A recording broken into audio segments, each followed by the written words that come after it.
My name is Leela. And honestly, I never thought I'd be the kind of person to hold on to revenge. But when someone you trust completely stabs you in the back and no one stands by you, something in you changes. This isn't just a story about what happened to me. It's about what I did with the pain. She mocked my accent in high school, laughed in front of everyone. Yeah, I signed her paychecks. Yeah, this is that kind of story. When I was 17, everything changed. I left behind the warm familiarity of Nairobi, my school, my neighborhood, the comfort of hearing my language echo through the streets, to start a new life in the U.S. It was supposed to be a fresh chapter, filled with opportunity and hope, and in many ways it was. But no one tells you that a dream can come with a cold edge. I spoke English fluently. I always had. But the way I spoke it, my cadence, my accent, it was different. And in high school, different made you a target. On my first day, I remember clutching my schedule like it was a shield. I tried to make myself small, invisible, just until I could understand how things worked here. I was polite. I listened. I studied hard. But even in silence, I stood out. Then came Taylor. She was the kind of girl who didn't need to try, the one everyone gravitated toward. Blonde hair, perfect smile, the confidence of someone who'd never been on the outside of anything. I remember thinking she seemed nice, and when we were paired together in biology lab, I was almost relieved. Maybe this would be the beginning of something normal. At first, it was fine. She made small talk, laughed at my jokes, even complimented my handwriting once. I let myself hope. Maybe I wasn't so out of place after all. Maybe this could be my version of fitting in. But there were cracks I ignored. When I spoke in class, she'd sometimes repeat what I said in a playful tone, mimicking the way I pronounced certain words. At first I thought I was imagining it. I even laughed along. I didn't want to believe someone could be so cruel in such a subtle way. The truth is, I was so desperate to be accepted, I let things slide. I spent nights practicing how to pronounce certain words, recording myself, playing it back, cringing every time. I'd sit in front of the mirror, repeating American vowels like they were spells. I didn't want to erase myself. I just wanted to be heard, without becoming the punchline. But I didn't hate her. Not then. I thought maybe she didn't realize how it felt. Maybe she was just trying to be funny. Looking back, I think the most painful part wasn't the jokes. It was that I still wanted her to like me, still thought her approval meant something.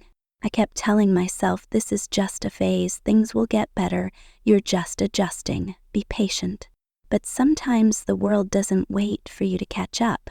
And sometimes the people you look up to the most are the ones who hold the blade. It was a Thursday. I remember that because I had stayed up all night studying for a chemistry quiz. I barely slept, barely ate, but I was proud of myself. I knew I'd nailed it. After class, Taylor waved me over like nothing was wrong, like we were still on friendly terms. I smiled back. I still wanted to believe the best in her. That was the day everything changed. We were doing group presentations in English class. Each person had to give a short talk on their cultural heritage. I was nervous, but also excited. I had brought in a small wooden sculpture my grandfather carved back in Kenya. It meant everything to me. I spoke with care, sharing the meaning behind it, the tradition, the pride of where I came from. People clapped. I thought, maybe I'd finally been seen. Then Taylor stood up. With a boldness only someone truly entitled could pull off, she launched into a mock version of my presentation, repeating phrases I'd said in my accent, twisting them, exaggerating them. Her friends roared with laughter. Even a few people I barely knew chuckled nervously. I froze. I remember every detail, the way she smirked, the way she pretended to be confused by my kind of English, the way the teacher said nothing, absolutely nothing. My hands gripped the desk so hard I thought my nails might break. I wanted to disappear, crawl into my chair and vanish. But I didn't cry, not in front of them. That afternoon I sat alone in the library, pretending to read, and I heard someone whisper, "Did you see her face? Taylor destroyed her." And that was it. That was the moment I knew. It wasn't just a misunderstanding. It wasn't harmless fun. She knew exactly what she was doing. And it wasn't about the accent. It was about power, control, making sure I stayed small while she stayed adored. What hurt even more was realizing how quickly the people around me followed her lead. I became invisible overnight. Teachers stopped calling on me. Classmates avoided me. The 1 or 2 people I thought were friends, they stayed silent. And Taylor, she went on to win a leadership award that semester. She even wrote a college essay about the beauty of cultural exchange. I found out later it won her a scholarship. And me? I stopped raising my hand. I stopped trying to be seen. But deep down, something started to grow, quietly, a seed, a part of me that said, they don't get to define you. I didn't know what I would do or when, but I knew one thing. One day, I'd stop hiding, and when I did, I'd make sure they were the ones left speechless. After that day in class, something in me cracked. Not loudly, not in some dramatic movie-style breakdown, but in small, quiet ways. I stopped speaking unless absolutely necessary. I started eating lunch in the library. I moved through school like a shadow, always there, never really seen. What surprised me most was how quickly the world adapted to my silence. Teachers didn't ask if I was okay, and classmates never reached out. It was as if, because I stopped speaking, I had ceased to matter. I remember one morning standing in the bathroom, repeating a sentence to myself in the mirror over and over. "Can I borrow a pencil?" Just 5 words, but every time I said it, I hated how it sounded. She began hating my own voice. That's what she took from me. And when I got home, it wasn't any better. My parents were proud I was getting straight A's. They didn't notice I hadn't smiled in weeks. To them, silence meant discipline, not despair. I tried to tell my older cousin once. She lived in another state. I said, "I think people at school don't like me." She laughed and said, "You're in America now. Be tougher." So I stopped telling anyone. But there was a turning point. A year after graduation, I was working part-time while attending college. I'd started a little skincare line from my dorm, just something to keep me grounded. Natural oils, homemade scrubs. I didn't think much of it. One night, I saw Taylor again. She was tagged in someone's post laughing with a drink in hand wearing a business badge for a big corporate firm. Same confident smirk, same circle of admirers.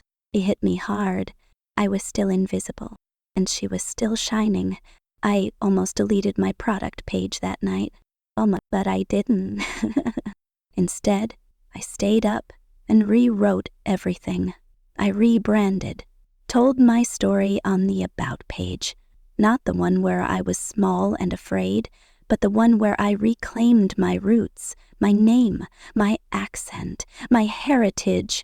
Orders started trickling in. Then a beauty blogger found my brand. She called it authentic, fresh, emotionally honest. Within weeks, I couldn't keep up with inventory. But the real moment, the one that made everything click, it was an email from HR, a resume for an executive assistant position. Attached was a photo. Taylor. Same smile, slightly more tired eyes. At first I thought it was a prank. But no, it was real.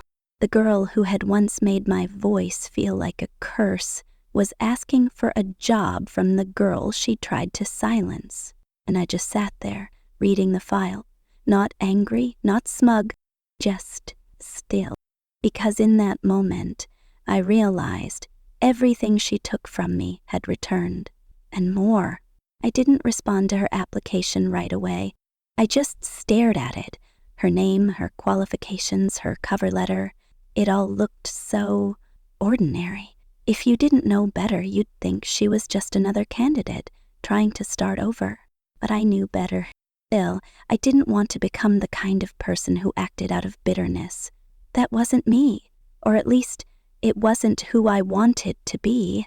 So I took a deep breath, and I did what I had always done. I handled it with quiet dignity. I invited her to interview.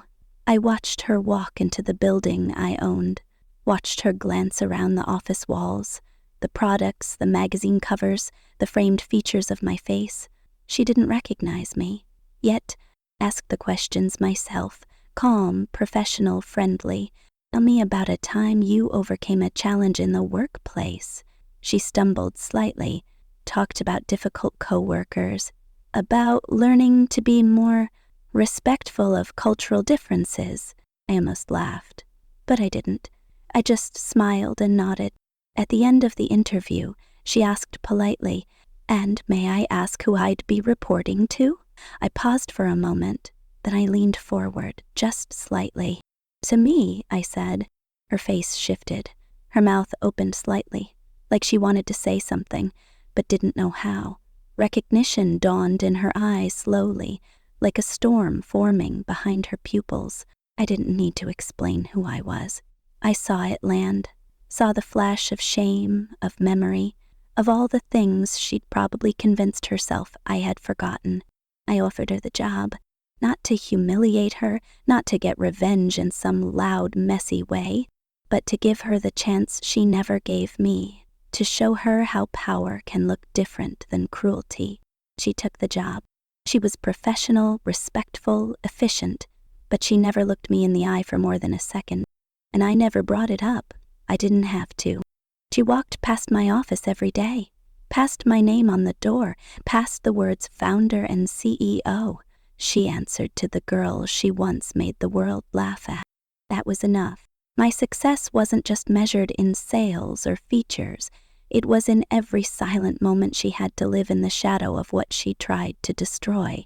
I didn't scream, didn't post about it, didn't make some viral story. I simply existed, fully, powerfully, in a space she tried to make me feel unworthy of. That was my revenge. And in the end, it wasn't loud. It didn't need to be. It was her seeing me rise every single day while she worked from the desk outside my door.